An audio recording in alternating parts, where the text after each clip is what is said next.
This is the Fifth Estate Winning Headlines, your media police post coming to you from Nairobi, Kenya, from the Photo School of Government. In this segment, we summarize some of the headlines that you may have missed this morning, but we also take a look at some of the political pieces that we call cartoons in this country. Today is the 26th of October, 2022, and I'm 2M. I am DK. And I am 2J, and in case you missed today's headlines, here they are. In the Daily Nation, EACC goes for former Moi aide in 2.5 billion shilling case. In the Standard, MP's warning shot to the RUTO cabinet. The Star, why Kalonzo turned down RUTO's job offer. And in the People Daily, high costs. RUTO asks for 1 year. So guys, it has been 41 days since Uhuru Kenyatta left us. In fact, it is his birthday. Happy birthday, former President Uhuru Kenyatta. Happy birthday, happy birthday. Best president ever.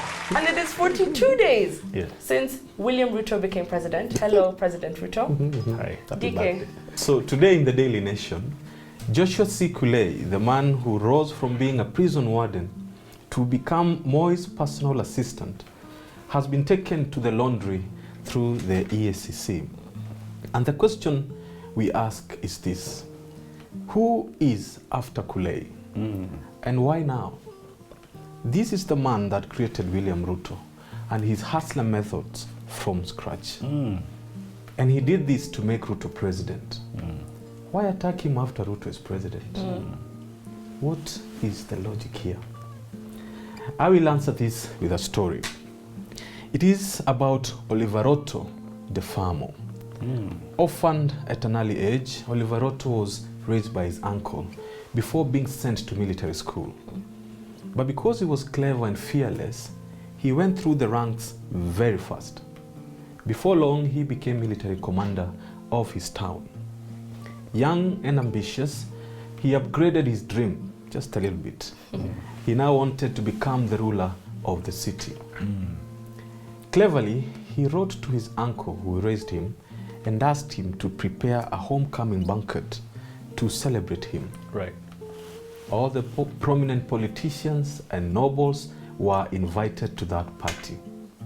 But secretly, he also brought most loyal soldiers to him, but kept them outside the party arena. Now, after everyone had served and they were enjoying fine Italian red wine, Oliver Ruto took the stage to address the guest.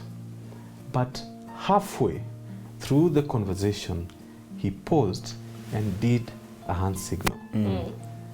Out of nowhere, the soldiers he had kept outside stormed into the arena and killed all the politicians and the nobles at the party.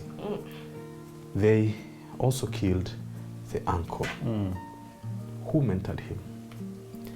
With this, the young soldier became the ruler. Now, like this young king, Ruto has a story.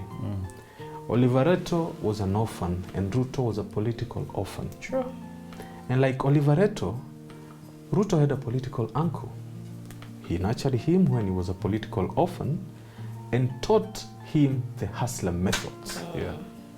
And like Oliver Ruto upgraded his dream from being commander of an army to assuming the highest office of the king.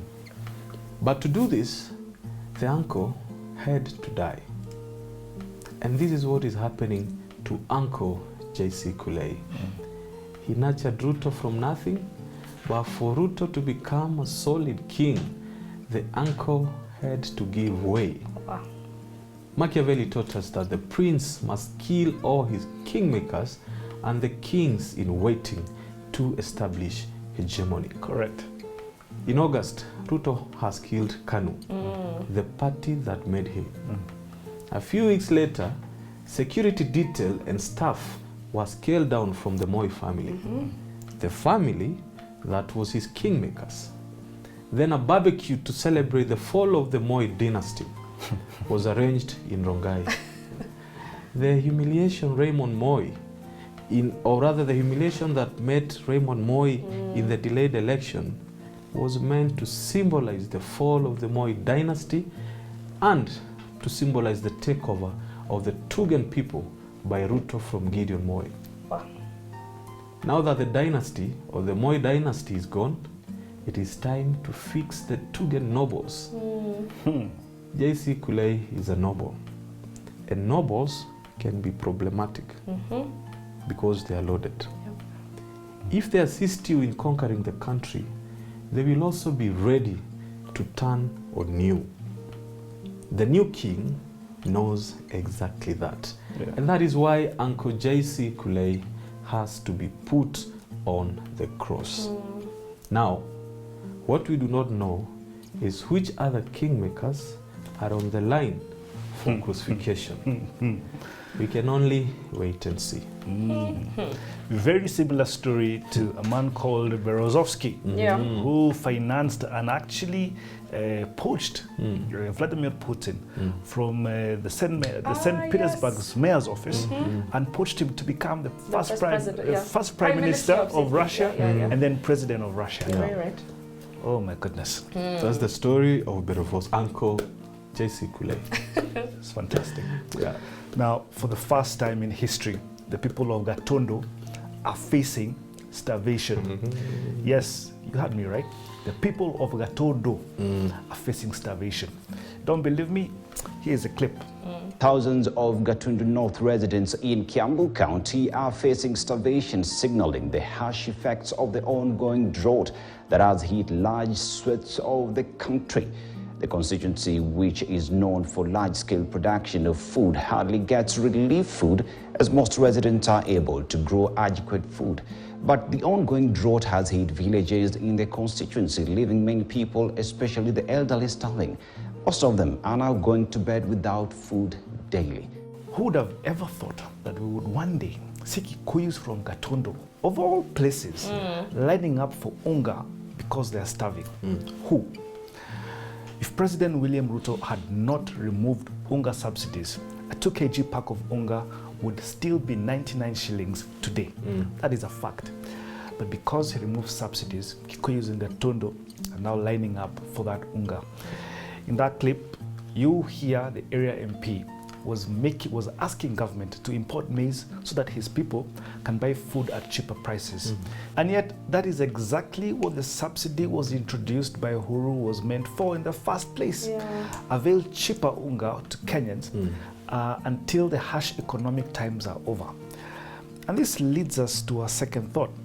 We will ask a few hard questions. If the government subsidizes fertilizer, of what good is it if Kenya is experiencing the worst drought it has in 40 years?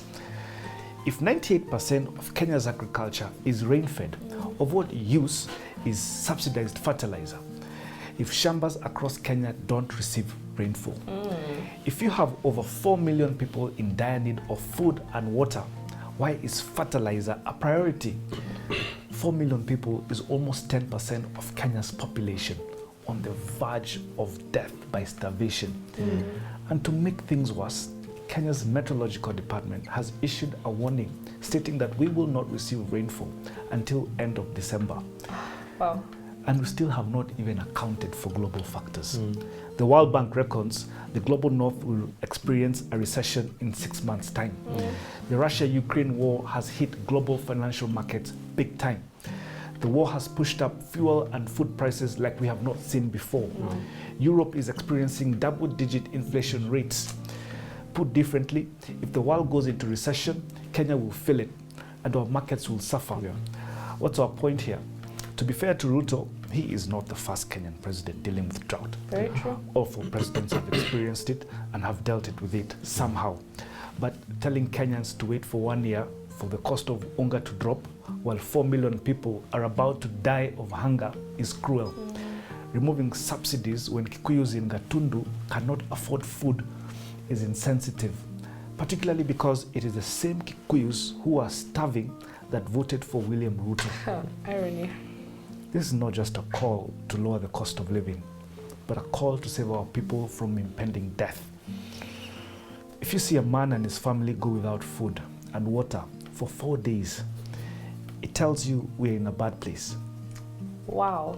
I feel like you've just summarized the sadness around the world and at home. The logic of the fertilizer in drought, is it to fertilize the drought? Whoa. DK, let's be serious. You want DCI tomorrow? Just ask. You'll find EACC on your doorstep. I don't have a door. Anyway, on to other matters. I think it's time that we address that William Ruto successfully carried out Kenya's first revolution. Bravo, Mr. Hustler. Yeah. And this cannot go unnoticed. But from history, we also know that the French Revolution was a process that started in 1789 and ended 10 years, 6 months, and 4 days later in 1799, with each phase swallowing and spitting out its leadership. Like the French, could Ruto's revolution be the first of many? Oh. He may have used the hustler nation to enter State House, but if he's not careful, the people may spit him out. So today we want to share with you the untold story of the hustler nation, and we will explain it using a Fifth Estate favorite. It's called The True Believer by Eric Hoffer. Now this book explains how and why mass movements or revolutions happen, but it also tells the story of how they fail and succeed. So take notes. So first we ask, how do mass movements begin? According to Hoffer, people join mass movements when they feel frustrated and powerless. And joining a movement gives them a sense of power again. And who is the best target to fuel a mass movement? The poor, the misfits, the sinners, the thieves. So before the hustler nation had a name, they were those people. Yeah. Nameless people struggling to make ends meet. Correct. And once they received that name, hustler, it gave them a purpose and a cause to join. Very true. And in order for this cause to take shape, it needs to have an object of aggression that they blame for their poverty. Yeah. Now, successful mass movements don't have to have a God to believe in, but they must believe in a devil. Because hatred unifies the true believers, and the ideal devil is a foreigner. Hitler described the Jews as foreign, and he used them to start a war. And this is exactly how Hustlers versus Dynasties was born. And the beauty of this is that when people have something to believe in, they will abandon all else and be consumed by this new movement. In our case, they will abandon their ethnic identity for a hustler one.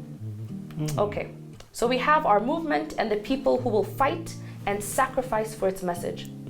But every mass movement needs a leader to drive the process of liberation. So Hoffer identifies 3 main personality types as the leaders of mass movements. He has men of words, fanatics, and practical men of action. Now, no person falls exclusively into one category, and their qualities may shift over time. So the revolution begins with a man of words.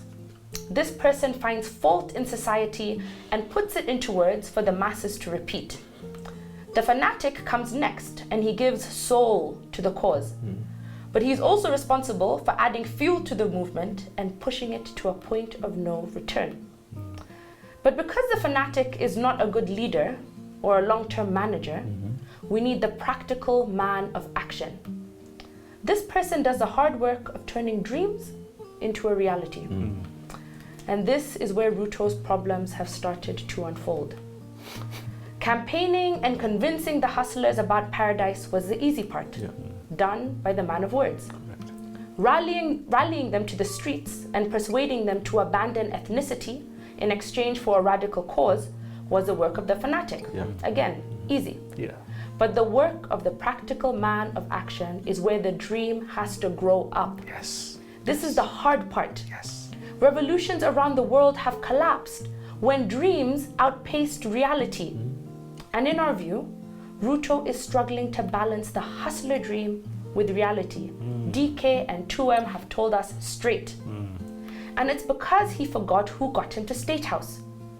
Ruto should remember, and Professor Mutahi Ngugi tweeted this yesterday, Uhuru and the elite are not your enemies, Mr. Ruto. But if you're not careful, the people will become your enemy. They will swallow you and spit you out. Intense episode today, no? Woo! All right, so on that note, we have a 3-part criteria that we use to judge the headlines by. Yeah. We ask ourselves, is this headline topical or speculative, repetitive or groundbreaking, and finally thoughtful or just plain lazy? I want to just very outright say I like the People Daily. Love it. High cost. RUTO asks for one more year. From 100 days to 365. Nikiweka Biblia chini hivi. Prices of hunger will be down. The Star, why Kalonzo turned down Ruto's job offer. We already told you this yesterday. Go check out the answer why. Let's toss the Star. The Standard, MP's warning shot to Ruto's cabinet. I don't know what happened between yesterday and today, but I think the Standard headline became obsolete when they finally confirmed that Malonzo. yes, Malonzo. exactly, for Minister of Tourism. So we toss the Standard for being irrelevant. The Daily Nation, EACC goes for former Moi aide. Very interesting. DK gave you the answer. So again, obsolete. Obsolete. What does that leave us with? People Daily. People Daily. People Daily. The People Daily therefore have our winning headline. On to the political pieces that we call cartoons, where we also have a 3-part criteria. We ask ourselves the same thing: is it humorous or dry, satirical or pessimistic, and finally effective or just plain lazy? DK, Yeah. can you kick us off? To the Star. Yes, with the The Star. caricature of a policeman sitting on a pile of files, front, side, backwards, anywhere. And the caption here is that, see, we are investigating. I don't know whether it's see, we are investigating or see, we are investigating. I don't get one. And it's showing him pointing at his foot and shooting bang, bang, bang. Yes. And this is coming with the context of all the things that have been happening, assassinations, kidnappings and all those things. And the police seem to be lost on to what to catch and what to release. Remember, And in there's fact, a lot of also reorganization in the police service. force right now, yeah. So I think that is where the confusion is coming from. I don't know what you guys think. But also the cartoon, I mean, what the boxes that they're sitting on, it's unsolved cases of extrajudicial killings, disappearances, corruption, kidnapping. Yeah. And I think, I mean, when you put this into context with the purge that's happening at DCI, and really when you think True. about it, the Special Service Unit is kind of a secret police. And secret police was actually born out of Special Branch from 1978 to Moi times. Let me put it this way. Daniel Arap Moi never went after the secret police of Jomo Kenyatta. Mwai Kibaki did not go after the secret police of Daniel Arap Moi. And Uhuru Kenyatta did not go after the secret police of Kibaki. Yeah. I do not know why William Ruto is going after this special unit, but it tells you that there's a bigger scheme. And if he really disbands this unit, this secret police unit, it also means he can, you know, construct his own. And that's actually what I was going to say. Yeah. There's a reason that a branch like this exists, and there's a reason that every president up until Uhuru has had their own. Yeah. So I think that this is all a farce, and the public needs to be aware of that. Yeah. It's going to be like whack-a-mole. You kill one, another one Yes, pops up. But I think in that same case, I think Moi did something on who was Jomo's secret police.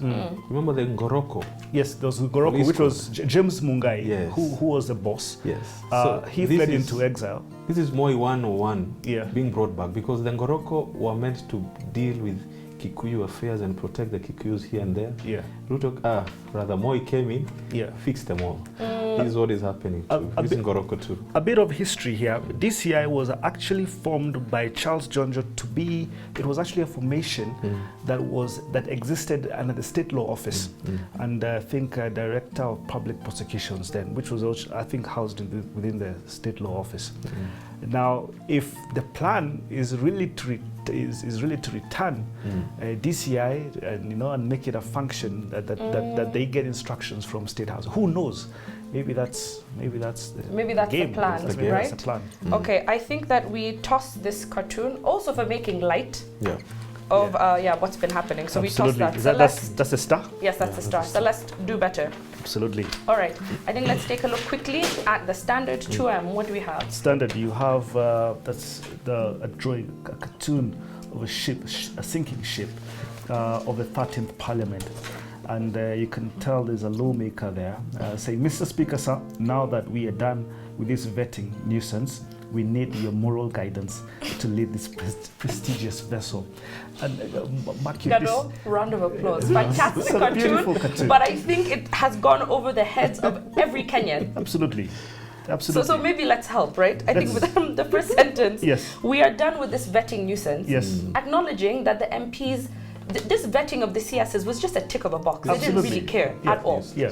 We need your moral guidance. They're speaking to the speaker, Yes. Wetangula. Yeah. That's exactly the person I want to go to for moral Moral advice, guidance. right? Moral guidance. And he's a captain of the ship. He's the captain of The the captain- ship, and of the- this prestigious vessel. Yes, absolutely. This prestigious vessel asking for guidance, which is now the path to, where they are going, right? Yet they don't realize that they're ship sinking is sinking. and they're lost at sea. It is the 13th parliament. Gado, Remember 13 is also bad luck. bad luck. Very good, I like that. Gado, It's fantastic very, cartoon. very beautiful. However, I don't know if we're going to be able to award it because we've had to do all the work for you. Finally, we look at the Daily Nation. I think this is from Ndula. Yeah. And here we have a side-by-side view of an old Indian man in 1876 and an old Briton in 2022. That's Queen. Yeah, so in the first frame, the Indian is looking at Queen Victoria, who's the Empress of India at that time. Right. And the Briton is looking at the UK's current Prime Minister, Rishi Sunak, a man also of Indian descent. I think the more things change, the more they remain the same. As Kenyans, I think we're proud to be exporters of global leaders in the West. We had Presidents, Obama, prime ministers. prime ministers. I know what else do people want? We're ready. We can make whatever you need. I think our next stop is the next South Russia. Oh, okay, that sounds nice. Okay, I think for being relevant and because we love Kenya, we love country, we're going to award the winning headline to the Daily Nation with an internal win from Gado of the Standard, but lots of points for complexity. All right. So again, happy birthday, former President Uhuru Kenyatta. We hope you're having a lovely day wherever you are. Don't forget to find us on your TV screens. You can also find us on Pang Free to Air, Go TV, and Star Times. Have a lovely evening, and we will see you same place tomorrow. God bless.